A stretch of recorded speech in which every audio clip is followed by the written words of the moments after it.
સર્વેને જાહેર ચેતવણી આપવામાં આવે છે કે આ જગ્યા પર રાજકોટ મહાનગરપાલિકા દ્વારા ડિમોલિશન કરવામાં આવેલ હોય, જો કોઈ દ્વારા ગેરકાયદેસર કે અનધિકૃત રીતે પ્રવેશ કરવામાં આવશે તો તે વ્યક્તિ પોતે તેના માટે જવાબદાર ઠરશે, તો કોઈ પ્રવેશ કરવો નહીં।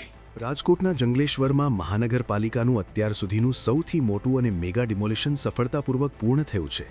2 દિવસ સુધી ચાલેલી આ ભીષણ કામગીરીમાં તંત્રએ ગેરકાયદેસર ઊભી થયેલી કુલ 1509 મિલકતોને જમીનદોસ્ત કરી દીધી છે।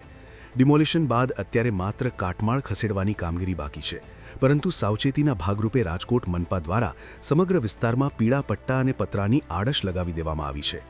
જાહેર સલામતીને ધ્યાને રાખીને તંત્રએ કડક સૂચના આપી છે કે કોઈપણ અનધિકૃત વ્યક્તિએ આ પ્રતિબંધિત વિસ્તારમાં પ્રવેશ કરવો નહીં। આજી નદીના પટમાં નડતરરૂપ દબાણો દૂર થતાં હવે અંદાજે 87,000 ચોરસ મીટર જેટલી સરકારી જમીન ખુલ્લી કરાઈ છે। ડેપ્યુટી મ્યુનિસિપલ કમિશનરના જણાવ્યા અનુસાર હવે અહીં તાત્કાલિક અસરથી નવો રોડ અને પ્રોટેક્શન વોલ બનાવવાની કામગીરી શરૂ કરી દેવામાં આવશે। આ કામગીરીથી વર્ષોથી ચોમાસામાં ભરાતા પાણીની સમસ્યાનો હવે કાયમી અંત આવશે।